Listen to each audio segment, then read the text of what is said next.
Hello everyone, I'm Shawn Levande and here today I'm with an amazing singer-songwriter, Daisy Gill, and we're gonna talk to her about music and her life.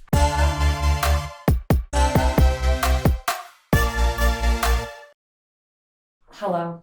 Hello, how are you doing today? I'm good, how are you? I'm fine, thanks very much.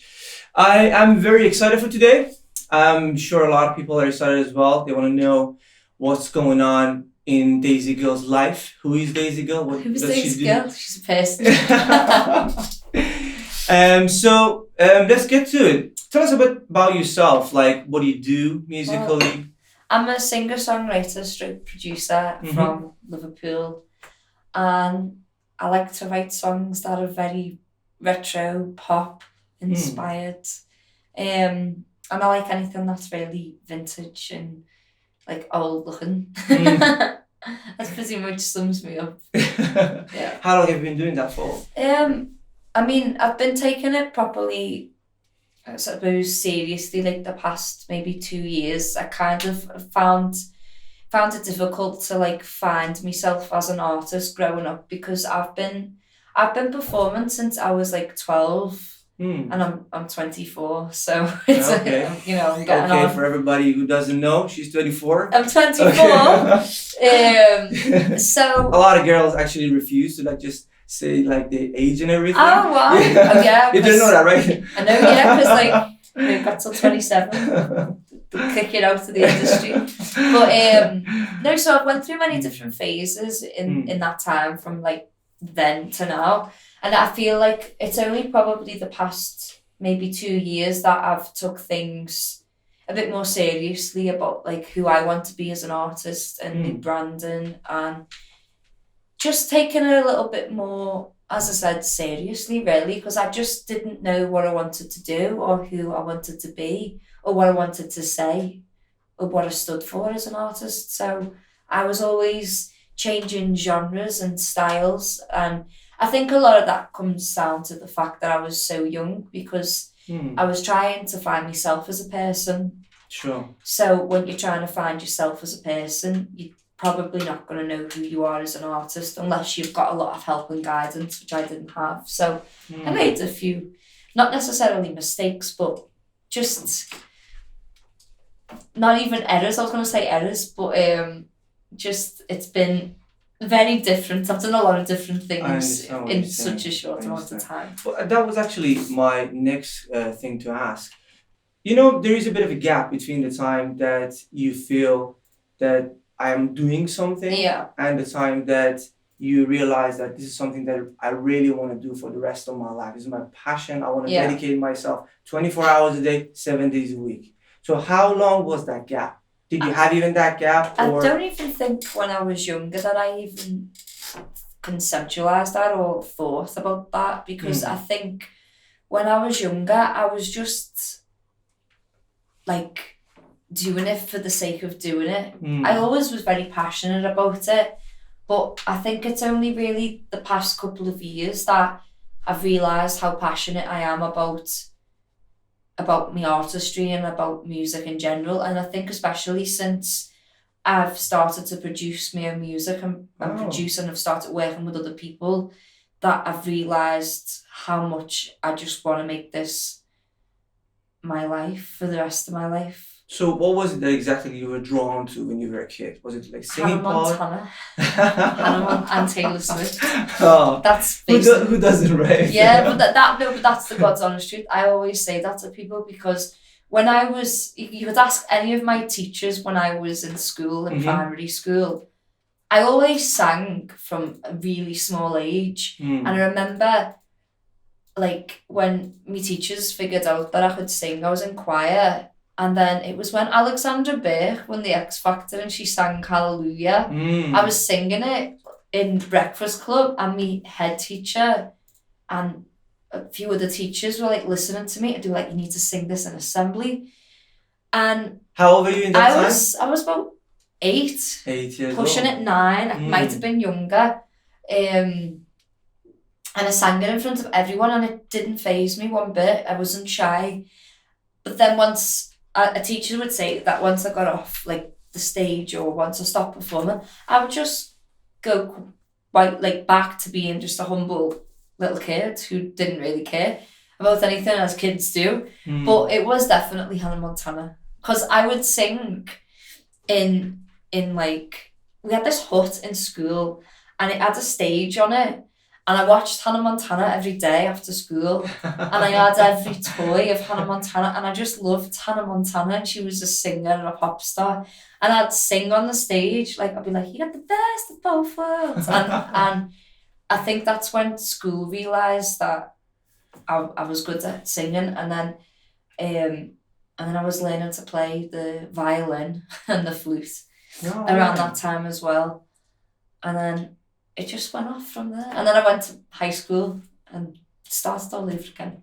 Fabulous. So do you play an instrument as well? Yeah, so I play the piano and the guitar and the flute. I don't play the violin anymore though, but I still play the flute, which I like. Were they your influences, your idols, like Taylor Swift and Hannah Montana? Were they like, did they have actually any influence on the music that you're making now or producing now? Taylor Swift definitely has a major influence on my writing style, but I feel like Taylor Swift has influence in everyone, every pop or just any female writer's style these days, because she is so popular, but she is also so strong as a force in the industry. But I feel like aside from Taylor Swift and Miley Cyrus, I think my bigger influences would be people like Alicia Keys, because once I realised Alicia Keys was a female producer, that made me want to be a female producer, and people like Kate Bush, who is just incredibly talented. She writes like all her own songs. I was introduced to Kate Bush's music when I was really young by my mum, and I'd always say that Kate Bush probably has had a massive influence on my artistry and just me wanting to write songs, because I always loved Kate Bush as well. So I think a lot of strong female sort of songwriters and producers and pop stars have always had a massive influence on where I want to be in terms of my writing and music, hopefully one day. Can you pinpoint what was it exactly that got you into music? What was it like what did you saw? Was it like a momentary thing, like in that moment, or was it something that you grew into it? I think I was always really musical. My mum would probably vouch for that as well, because when I was small, I was like always singing as a little, like a really, really small, like 2 and 3. I think there was one time when my mum was like having me out in the pram, and I was just singing like an Atomic Kitten song, and everybody was like, "Wow, she's so cute!" And I was just singing in me pram, like. It's in your blood. Yeah, well, you can't help it. I can't help it. But my nana, she was like self-taught keyboard and piano. It wasn't keyboard back then. So when I was 5, my auntie Margot bought me a keyboard because she used to buy really noisy toys to annoy me mum. Okay. So she bought me this keyboard, but I could learn songs that I'd listened to off the radio and pinpoint the melodies, and I'd start playing them on the keyboard. And that was way before I was even properly like singing. I'd always like sang and been musical, but I just think, being honest, it was just naturally something I was always just really good at as a small child. I just loved to sing. I just practically came out the womb singing, really, to be honest. So you're not the only musician in the family then? No, me nan was a musician, but she never ever got to live out a dream as a singer. Okay. So she could play, but me nan had 9 kids, and you know, back in like the 60s and the 50s when she was young, and back then you got married and you had kids at like 18, so that's what she did. So she always wanted to be, you know, a singer, but never did because she had the kids. And then my mum could sing, and a couple of my uncles can sing, they can hold a tune. We're not necessarily a musical family. Nobody's really pursued music in the same way that I have. I'm probably the first who's pursued it. But I think there's always been people in my family members who have got musical abilities within them. We've also got someone famous in our family. Have you? Okay. Yeah, I think my mum knows this more than I do, like the ins and outs, but we are apparently related to Jackie Gleason, who was like a really old like Hollywood comedian, because it's to do, I can't remember if it's with my granddad or my nan, but it's something to do with a connection there. I can't remember, but I know that's somewhere there as well. So sure. I don't know, maybe that's why. I don't know. you have it in your blood. Let's just say that. Apparently, right. Yeah. How many songs have you released so far? Like, I think I've released about 5. 5 songs. So 5 now. And they're all very different. But my last 2 releases are kind of where I'm going with myself as an artist, because you can tell from me previous and past releases, I was just trying to find myself. So some of them were really country, and some of them, the songs were really like folk, and then some of them were just different genres altogether. But where I'm heading now is more towards a kind of pop, hip-hop based sort of sound that I really, really enjoy. And that's where I always wanted to go. I always enjoyed pop music because that's what I've always listened to. And I've always written pop music, but I put boundaries on myself not to do that music because I thought I couldn't do it, because I don't know, I didn't dress like Dua Lipa and I didn't want to do that. Not that there's anything wrong with that, but I always thought, like, if you're going to do pop music, you have to present yourself a certain way, and you have to act a certain way, and this, that, and the other. And I just had these negative connotations that, oh, well, I can't do that, and I would restrict myself. Because I'm not really aligned with the picture that exists in the industry. Yeah, exactly. That's actually a very interesting thing, because I think a lot of the times we censor ourselves and say, like, because I don't really look like that image, so I shouldn't really be doing that. Well, that's what I used to think. So do you think that's right? Because I'm pretty sure that a lot of musicians... I don't think that's right at all. ...are watching, especially I think in the 21st century, that doesn't really matter anymore. Yeah, I don't think it does. You can be a singer and you can be singing actually songs from like different genres. I think where music's at now, like, genre doesn't even come into play anymore, because there's that many things, like it's almost like everything's just one big genre of just everything now. So I don't think it really matters, and I think we're getting to a point where the sort of overly saturated market, which is just music in general, is still going to be oversaturated, but there's always room at the table for anyone and everybody. It's just how far you want to take it to get a seat at that table. Because some people, I was at a conference a few months back. What was it about the music industry. It was really cool. But it was very true. There's a difference between a mainstream, like, manufactured artist to an independent artist, and you kind of have to, when you get to a certain level, have to realise where do you want to sit on that sort of bracket. Because if you want to be a big artist, like, for example, Dua Lipa or Beyonce or Taylor Swift, there's a lot of sacrifices that you're going to have to take to get there. Absolutely. And you have to realise that. But if there's a lot of people who are like, oh no, I don't want, the very anti-establishment, I don't want help, I don't want to be a mainstream artist, I don't want to be manufactured, but those same people still want to be quote unquote famous or well known, but they fail to understand that in order to get to that place that they're wanting to get to, you have to sacrifice something. Absolutely. You can't have both. Of course. So I think, yeah, there's a lot of different things that are going on in music, and no matter what you're doing, you're still going to be able to find something that you will find an audience for, whether it is on the bigger scale or you just want to be a smaller indie artist. I understand exactly what you're saying. So did you study like music related? No, but I am now. Are you? Yes. Okay.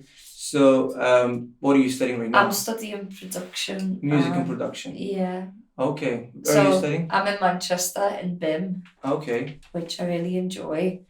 And I originally was going to go on the songwriters course, but then I got into production and I was thinking to myself, it's probably more worth my while that I do the production rather than the songwriting, because I feel like songwriting is something I'm really strong at anyway. If I'm going to be travelling all the way to Manchester on practically a daily basis, I might as well push my boundaries and put myself into a position that I'm not very well versed in, so that I can get better at something and actually grow and develop.